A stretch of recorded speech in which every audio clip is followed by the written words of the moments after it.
سورۃ الانفال۔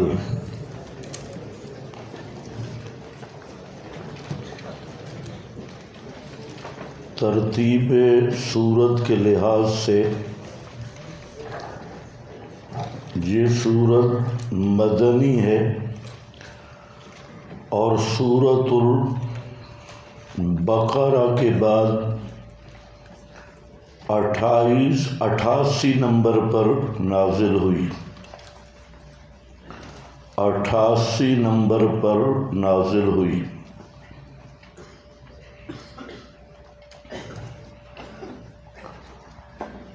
اور ربط اسمی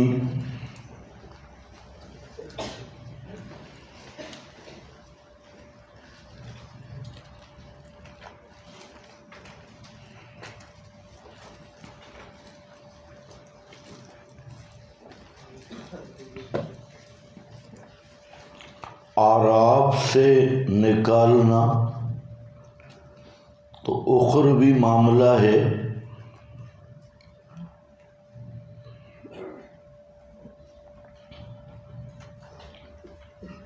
اگر تم مضبوط رہے تو دنیا میں بھی انفال و غنائم سے رزق دوں گا۔ انفال غنائم سے رزق دوں گا۔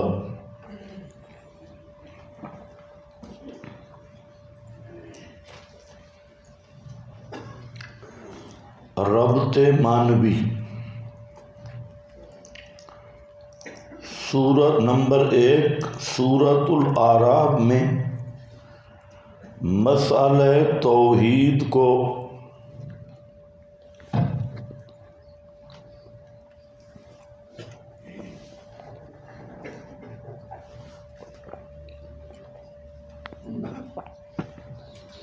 ادلہ عقلیہ نقلیہ سے ثابت کیا، اور سورۃ الانفال میں حکم قتال ہے۔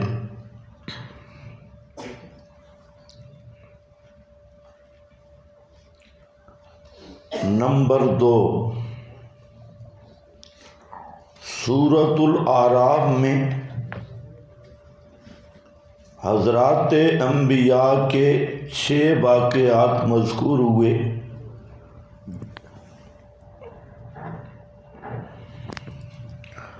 اور سورہ انفال میں 6 قوانین جہاد مذکور ہوں گے۔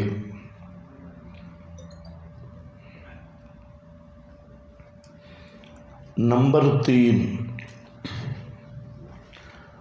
سورۃ الاعراف میں گزشتہ اقوام کے متعلق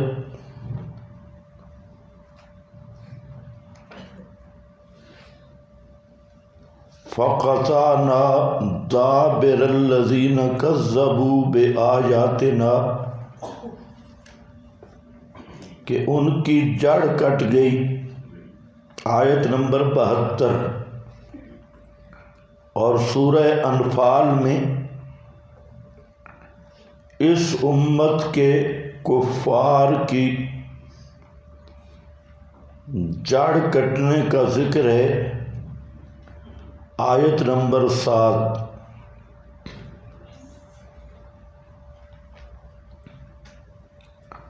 نمبر 4 سورۃ الاعراف میں اصول 4 توحید، صداقت رسول، صداقت قرآن اور اثبات القیامہ کا ذکر تھا۔ اب سورہ انفال میں مذکور ہوگا کہ جو ان کو نہ مانے اس سے جہاد کرو۔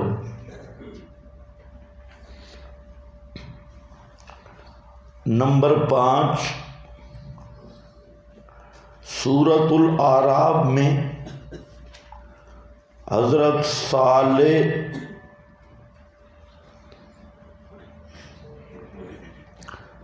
سے قوم کا مطالبہ عذاب مذکور ہوا۔ آیت نمبر 77، فقالوا یا صالح۔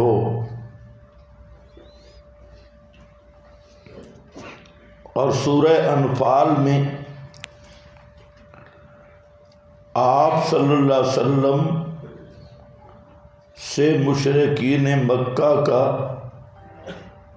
مطالبہ عذاب مذکور ہوگا۔ آیت نمبر 32، وَإِذْ قَالُوا اللَّهُمَّ إِنْ كَانَ هَذَا هُوَ الْحَقُّ۔ نمبر 6،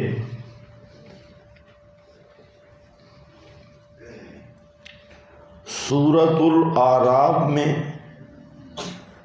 مقاصد اربع کا بیان تھا، اور سورۃ الانفال میں لوائح اربع کا بیان ہوگا۔ جہاد، الجہاد، الانفاق، التنظیم، الآداب۔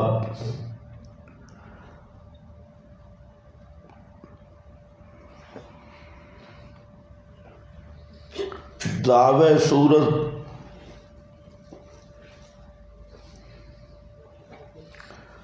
ترغیب الی القتال وحکم الغنائم۔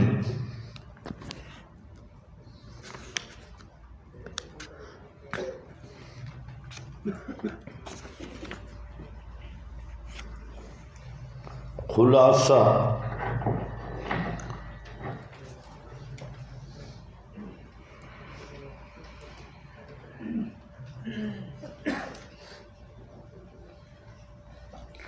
سب سے پہلے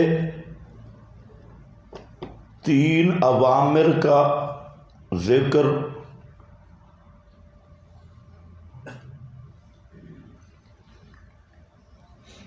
فاتقوا اللہ اصلحوا ذات بینکم اطیعوا اللہ ورسولہ، اور پھر اس کے بعد مومنین کی صفات 5 کا ذکر ہے۔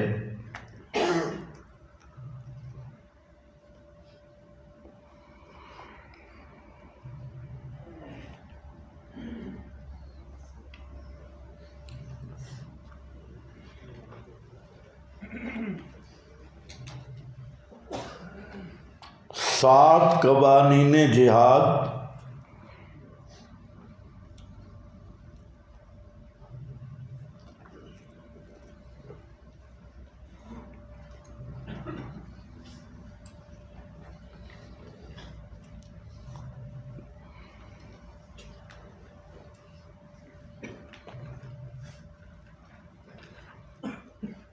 نمبر 1، میدان جنگ سے آدم تولی،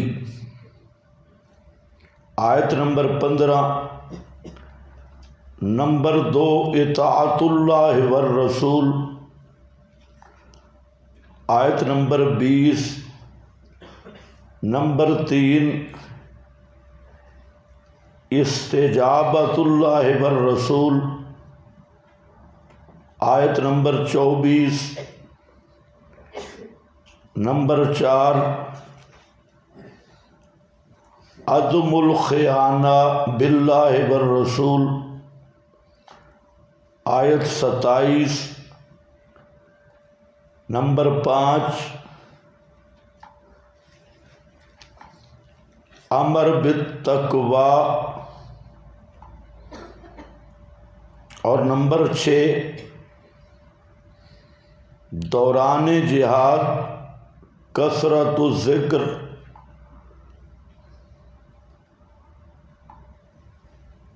اور نمبر 7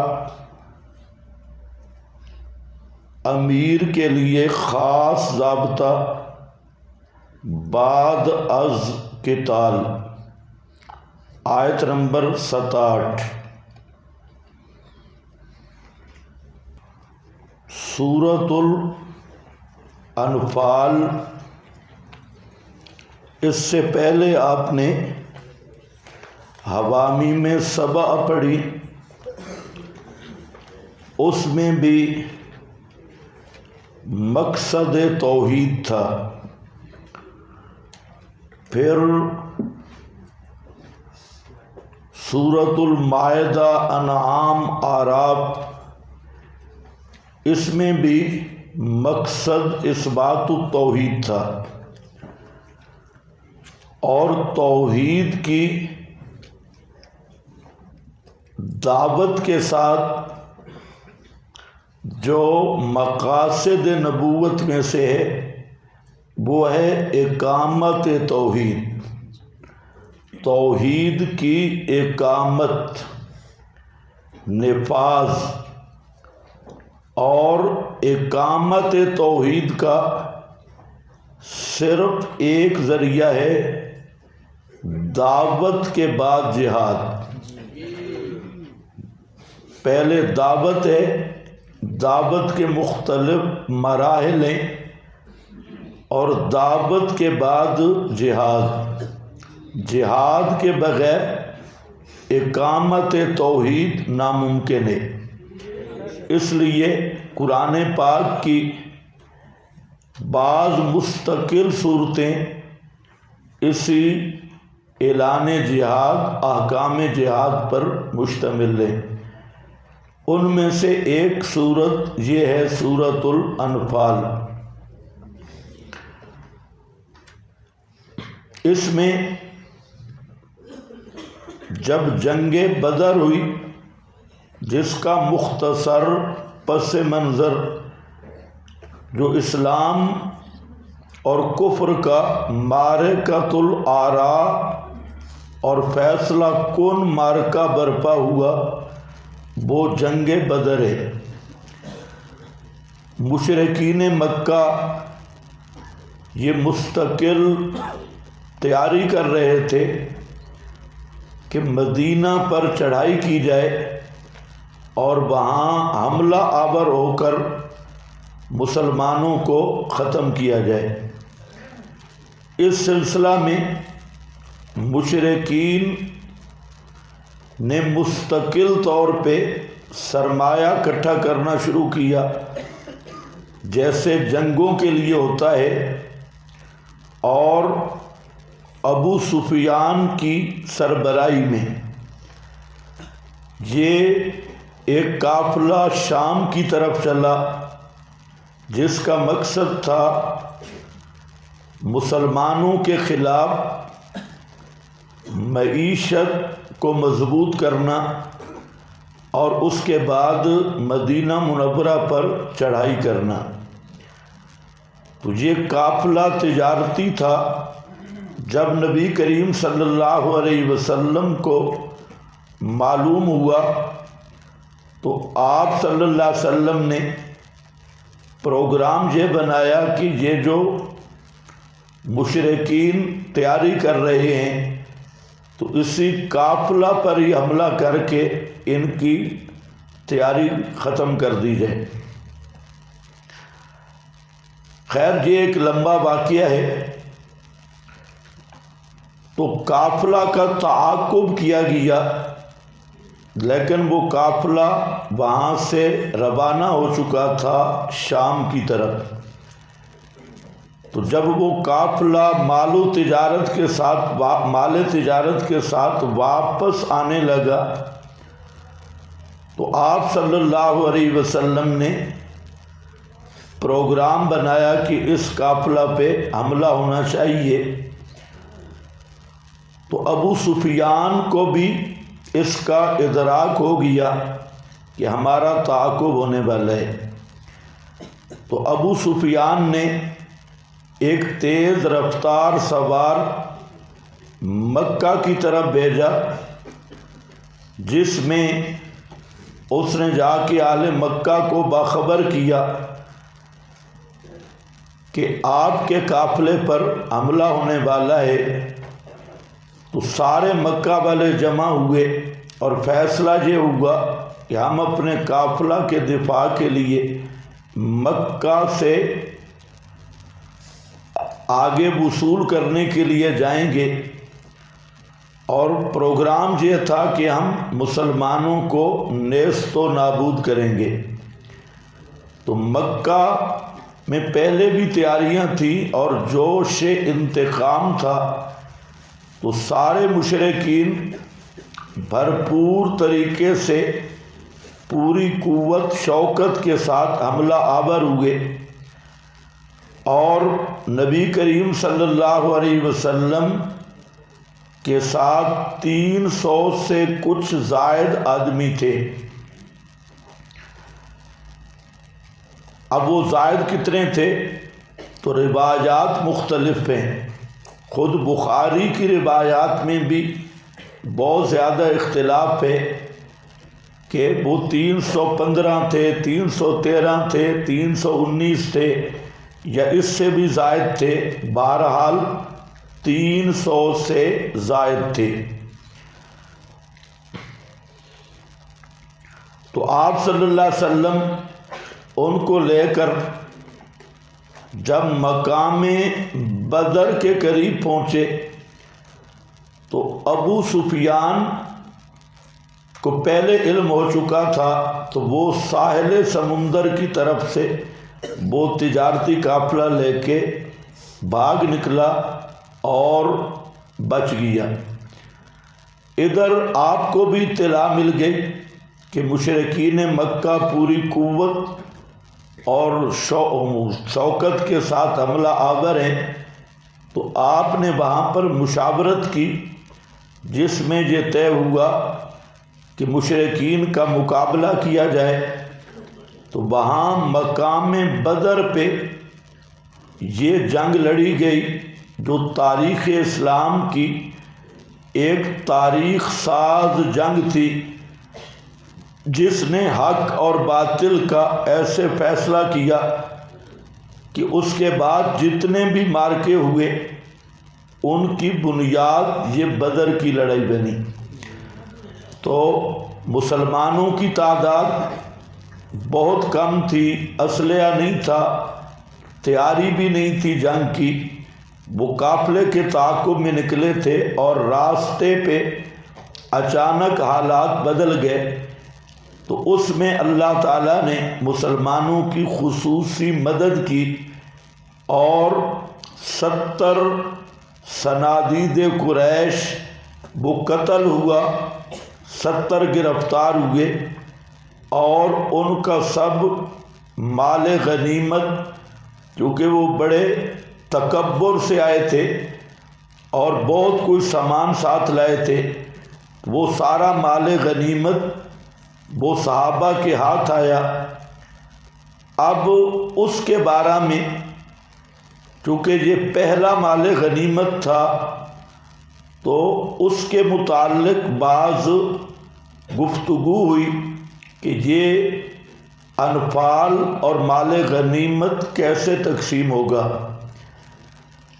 اس میں پھر ڈیوٹیاں بھی مختلف تھیں۔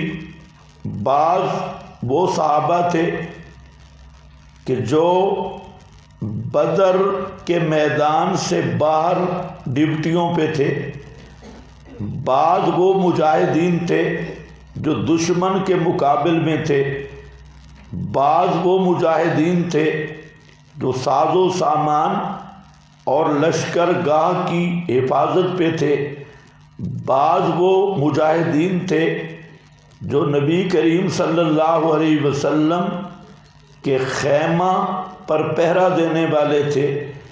تو یہ تقسیم تھی، اس لیے اشتباہ ہوا کہ یہ جو انفال اور غنیمتیں ہیں یہ کیسے تقسیم ہوں گی۔ تو اس پر یہ سورہ انفال نازل ہوئی، یہ مدنی صورت ہے، اور اس میں سب سے پہلے جو بات ذکر کی گئی وہ انفال اور غنیمتوں کی تقسیم کے متعلق ہے۔ دوسری بات یہ سمجھیں کہ انفال جمع نفل کی ہے، اور نفل کہتے ہیں زائد از مقصد چیز کو، جو مقصد سے زائد ہے۔ جیسے نفل فرض کے مقابل بھی بولا جاتا ہے کہ فرائض مقاصد ہیں، اور نفل زائد از مقصد ہے۔ تو غنائم کو نفل بولتے ہیں کیونکہ جہاد کا مقصد اعلاء کلمت اللہ ہے، اللہ تعالیٰ کی توحید کی سر بلندی، اور جو مال غنیمت ملتا ہے یہ مقصود نہیں، یہ مقصد سے زائد چیز ہے، اس لیے اس کا نام انفال رکھا گیا۔ اور اس میں تنبیہ کی گئی کہ اصل مقصد اعلاء کلمت اللہ ہے جہاد کا، اور یہ ضمنی چیزیں جو ہیں یہ زائد از مقصد ہیں۔ پھر انفال خاص بھی ہیں، جیسے نفل بولتے ہیں کہ امام یا امیر المجاہدین کسی خاص مجاہد کو وہ خاص انعام دینا چاہے تو اس انعام پہ بھی نفل بولتے ہیں۔ اسی طرح ایک مجاہد نے کسی کو قتل کیا تو مقتول کافر کا سامان یہ قاتل مجاہد کا ہوگا، تو اس پر بھی نفل بولتے ہیں۔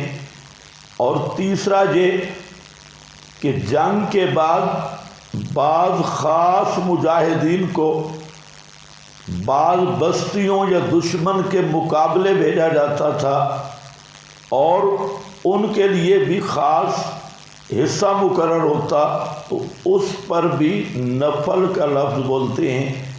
اسی طرح اور بھی اس کے استعمال ہیں۔ تو یہاں سورۃ الانفال جس کو ہم پڑھ رہے ہیں، یہاں انفال سے مراد غنائم ہیں، غنیمتیں، اور وجہ میں نے بیان کر دی۔ یسألونک عن الانفال، یہاں سے دعوی صورت حصہ اول ہے بالاجمال۔ یہاں آیت نمبر 40 تک دو بڑی چیزیں قابل لحاظ ہیں، ایک قوانین جہاد، قواعد جہاد، اور دوسرا 7 علتیں بیان ہوں گی، 7 وجوہات کس چیز کی؟ الانفال للہ۔ اس جملے پر 7 علتیں آئیں گی، اور یہی بتایا جائے گا کہ انفال صرف اللہ کے لیے ہیں، والرسول، اور رسول تقسیم کرے گا اللہ کے حکم سے، کسی کو بھی غنیمتوں اور انفال میں رائے دینے کی اجازت نہیں، کوئی بھی اپنی رائے نہیں دے سکتا۔ تو یہ انفال اللہ کے لیے ہیں ملکن، اور رسول کے لیے ہیں تقسیماً، کہ ان کو تقسیم رسول کرے گا۔ تو جہاں ایک بات ذہن میں رکھو کہ انفال کا میں نے معنی کیا کیا؟ مال غنیمت، یہ عام معنی ہے، اس سے مراد خمس نہیں ہے۔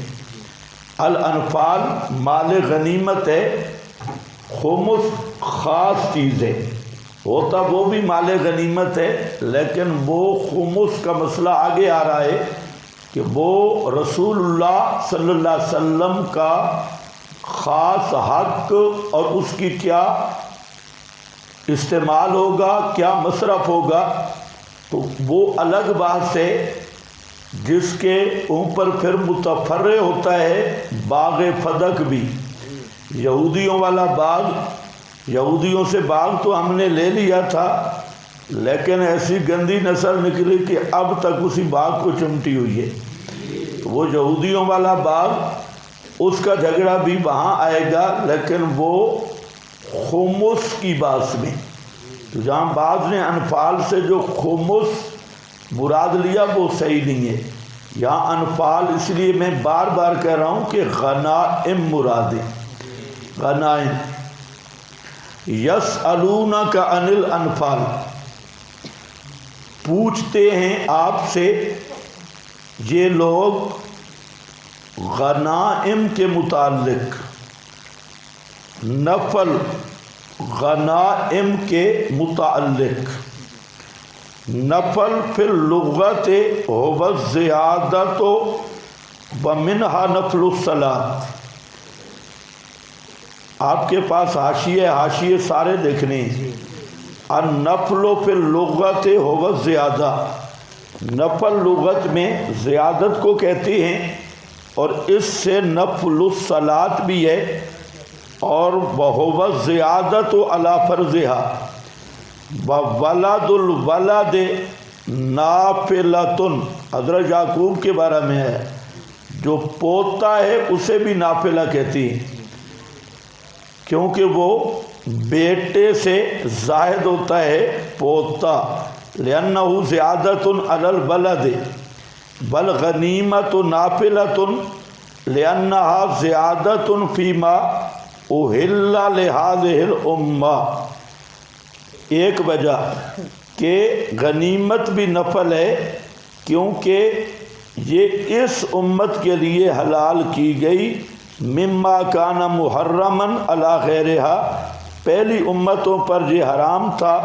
ثبت عن النبی صلی اللہ علیہ وسلم، آپ سے یہ بات ثابت ہے کہ احلت لی الغنائم، کہ میرے لیے اللہ نے غنائم کو حلال کر دیا۔ تو ایک وجہ یہ، دوسری میں نے بیان کی کہ یہ زائد علی المقصد ہے، اور مقصد کیا ہے؟ من قاتل لتکون ہی کلمۃ اللہ ہی العلیٰ، جہاد ہے کہ اللہ کی توحید کی سر بلندی کے لیے جو لڑا جائے، اور یہ غنیمت اس سے زائد ہے۔ ابن عباس کا قول ہے کہ الانفال الغنائم، یہاں پر غنیمتیں مراد ہیں۔ اسی طرح ابن عباس، مجاہد، ضحاک، قتادہ، اکرمہ، عطا، یہ سب فرماتے ہیں الانفال الغنائم۔ یہ اس لیے حوالے ہیں کہ جہاں خمس شمس والی بات نہیں ہے، الغنائم۔ ورویہ عن ابن عباس روایت اخری عن عطا ان الانفال ما یصل الی المسلمین عن المشرکین بغیر قتال، یہ دوسری لائن آ رہی ہے، یہ روایت صحیح نہیں۔ جہاں پر یہی ہے جو پہلا معنی ہے، یہ جان بوجھ کے میں نے لکھ دیا کہ جن لوگوں کو دھوکہ لگا یہ دوسری روایت کی وجہ سے لگا۔ وہ روایت جہاں پر آئی ہے من دابۃ عبد متاع فذلک للنبی، یہ وہی خمس والی بات ہو رہی ہے۔ یہاں میں آپ کو بار بار کہہ رہا ہوں کہ یہ نہیں روایت صحیح، یہاں انفال سے غنائم مراد ہے۔ اسی طرح آگے مجاہد کا قول ہے الانفال الخمس الذی جعلہ اللہ لآل الخمس۔ حسن کانت الانفال من السرایا التي تتقدم امام الجیش، تو یہ دوسرے معنی ہیں، لیکن دوسرے معنی یہاں نہیں ہیں، کسی کو دھوکہ نہ لگے اس حاشیے سے، دوسرے معنی یہاں نہیں، یہاں معنی ہے پہلے والا انفال غنائم کے معنی میں۔ خمس الگ ہوگا، انعامات والا نفل الگ ہوگا، مقتول کے سلب و سامان والا وہ نفل الگ ہوگا، لشکر کا خاص حصہ الگ ہوگا۔ اس کی بات جہاں نہیں کی جا رہی، جہاں مطلق غنائم کی بات ہو رہی ہے۔ ہاں، اس کو ذرا خیال رکھنا۔ بعض اہل تشیع نے یہاں پر گڑبڑ کی، چلو جہاں بات آئے گی تو میں ذکر کروں گا یہاں ذرا دیکھو